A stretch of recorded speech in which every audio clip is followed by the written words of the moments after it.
Terima kasih ya Tretan sudah mengeklik video ini.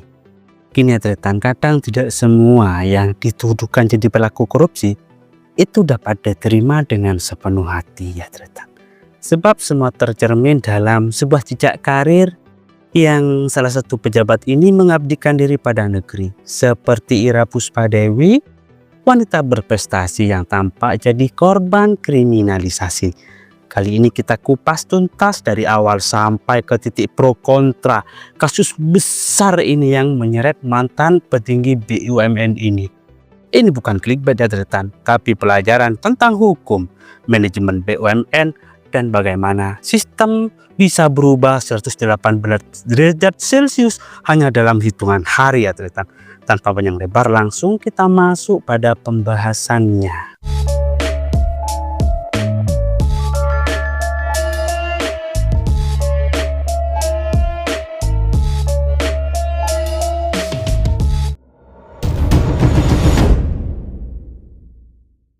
Gara-gara namanya sekarang itu sering muncul ya Tretan, publik pun penasaran.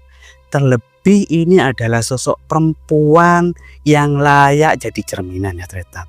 Bahkan bisa jadi ini menjadi harapan masa depan.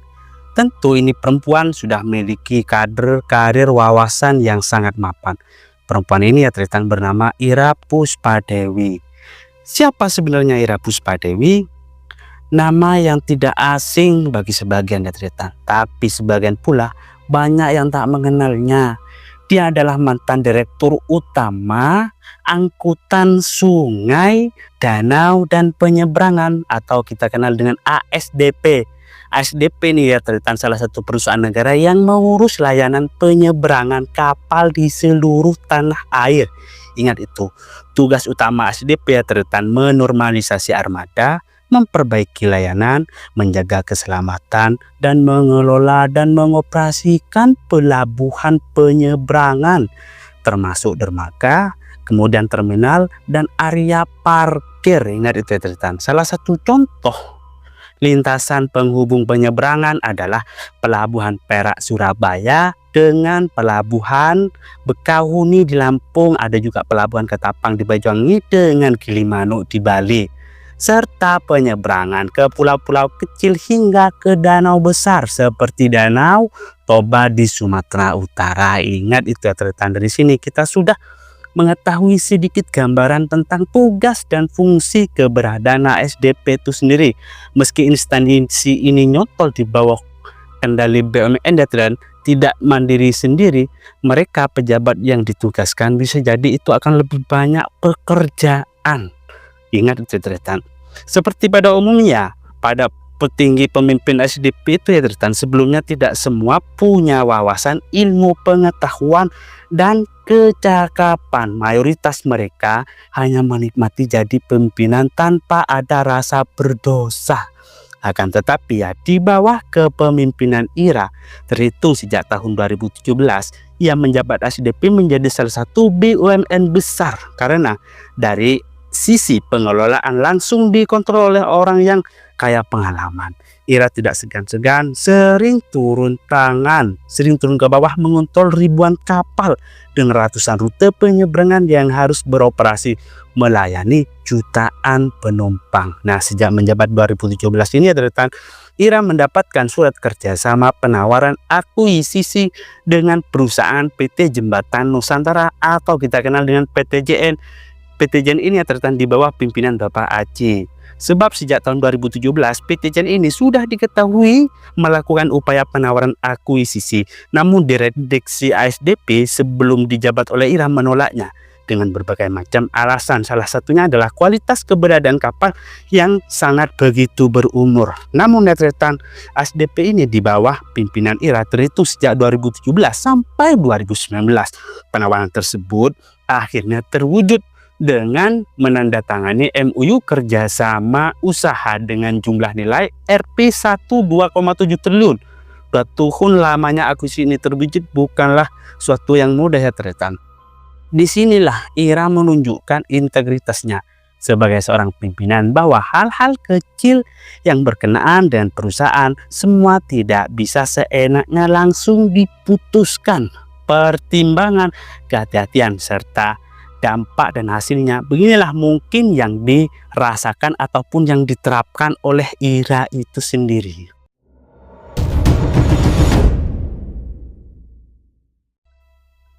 Di sini lihat retan semua bermula. Sebuah masalah kecil itu tiba-tiba muncul ke permukaan akibat SDP ini melakukan kerjasama akuisisi dengan PTJN. IRA menilai keberadaan fasilitas dan jumlah armada dapat mempengaruhi dan meningkatkan cakupan layanan penyeberangan, termasuk rute komersial reguler. Ada juga jasa motan serta dukungan ke rute perintis dan daerah 3D yang disingkat dengan terdepan, terpencil, dan tertinggal. Sebelum akuisisi, ASDP hanya memiliki 166 unit kapal. Namun setelah akuisisi PTJN serta kapal-kapal afiliasinya armada meningkat menjadi 219 unit kapal. Ini menjadikannya armada feri terbesar di Indonesia dan bahkan salah satu yang terbesar di dunia. Sangat spektakuler ya teman-teman. Dengan kata lain, ASDP mengklaim bahwa akuisisi dan PTJN adalah bagian dari upaya memperkuat perannya sebagai operator penyeberangan nasional agar bisa melayani lebih banyak rute, kemudian menambah kapal dan meningkatkan akses transportasi laut dan menjamin konektivitas antar pulau. Sangat keren ya teman. Sedangkan KPK sejak dari awal proses akuisisi ini bergulir, diam-diam ternyata sudah mengintip, menyoroti, dan mendalami hingga membawa masalah ini ke meja hijau. Temuannya relatif sama seperti kasus lainnya teman, yaitu ada dugaan markup anggaran. KPK menilai ada banyak kapal milik PTJN itu sudah tua dan tidak layak melaut, serta kondisi fisik kapal tidak sesuai standar. Selain itu KPK menuding bahwa adanya dugaan pengembalian hasil dua diligence atau para direksi ASDP. Artinya meskipun ada pemeriksaan teknis, kapal yang jelas tidak layak tetap dibeli. Kemudian beban keuangan dan utang PTJN dialihkan ke ASDP, sehingga alih-alih utang akuisisi justru menambah beban utang dan biaya perawatan, sehingga ini yang merugikan negara. Tidak hanya itu, KPK juga menuding banyak kejanggalan anggarannya saat proses akuisisi. Ada dua surat berbeda dari ASDP yang ditunjukkan kepada PTJN dan Kementerian BUMN. Bunyi suratnya adalah kerjasama akuisisi dan persetujuan akuisisi. Kejanggalan lain kata KPK ini, sebelum kerjasama akuisisi itu terwujud, IRA disebut telah memanipulasi dan membentuk peraturan-peraturan agar akuisisi bisa berjalan. Nah, lebih lanjut ya teman, ini masih menurut KPK bahwa proses akuisisi ini bermasalah.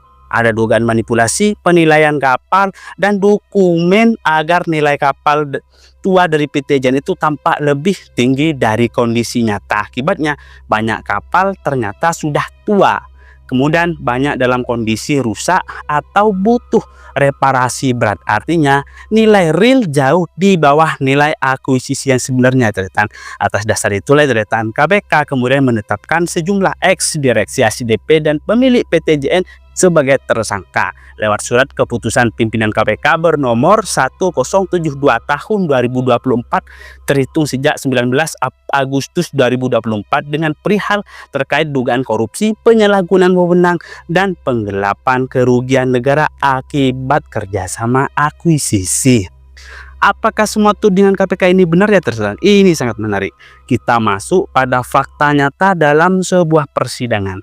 Gimana ceritanya? Jadi gini teman, Ira Puspadewa ini dan dua direksi lainnya yaitu Heri Muhammad dan Yusuf Hadi itu diadili di Pengadilan Tipikor Jakarta. Mereka itu sebagai terdakwa dan KPK dari penegak hukum ini sebagai pendakwa. Mereka diadili oleh 3 majelis hakim, diantaranya Sunoto sebagai hakim ketua, sedangkan Mardiantos dan Nursari Baktiana itu ya teman, kudanya sebagai hakim anggota. Ini perhatikan ya teman. Ada beberapa proses gelaran sidang yang berlangsung. Di antaranya itu pada tanggal 30 Oktober 2025 dengan sidang gelaran pembacaan surat tuntutan. Kemudian pada 6 November 2026 ini terdakwa penyampaian pembelaan. Ini menyampaikan pembelaan atau pledoi. Dan pada 20 November 2025 ini sidang pembacaan putusan hingga vonis hukuman. Nah, dalam persidangan dengan pengalamannya KPK sebagai pendakwa dengan tegas ia menuding bahwa kerjasama akuisisi ACDP dengan PTJN ada sebuah manipulasi nilai anggaran atau markup, sehingga IRA saat menjabat ACDP mengabaikan feasibility study, kemudian pengertian syarat kerjasama usaha atau KSU, serta yang dilakukan itu sepihak sampai pemaksaan akuisisi meskipun ini sudah berisiko besar. IRA pada saat itu di sidang ini melakukan pembelaan. Dia mengklaim bahwa tudingan korupsi itu tidak pernah terbesit dalam niat pribadinya. Kata IRA, kerjasama akuisisi adalah keputusan manajemen untuk memperluas konektivitas nasional dan memperkuat armada demi melayani daerah-daerah terpencil. Tuh, ini jawaban dari IRA Tetapi apa yang terjadi? Disinilah IRA dan rekan-rekannya saat menjalin fakta persidangan, semua kebenaran mulai terungkap.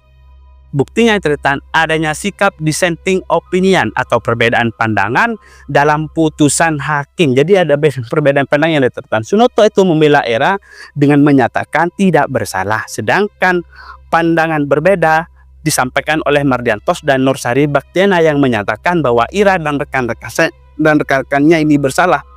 Hakim Ketua Sunoto itu menyampaikan bahwa ACDP di bawah kendali IRA dengan segala tanggung jawabnya saat keputusan proses akuisisi perusahaan ini dilakukan.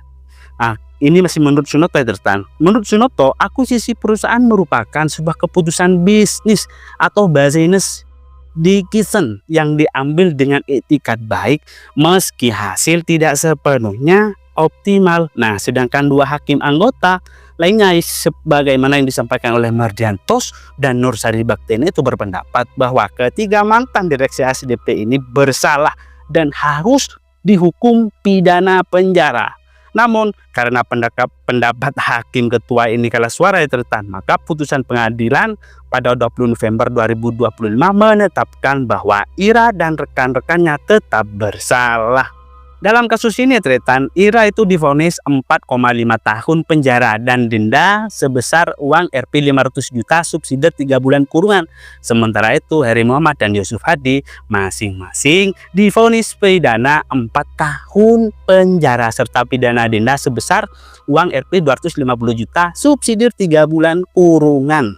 Di sini sangat menarik meski IRA tampak memang tak dapat keadilan di ruang persidangan, namun inilah surat presiden yang datang. Apa itu?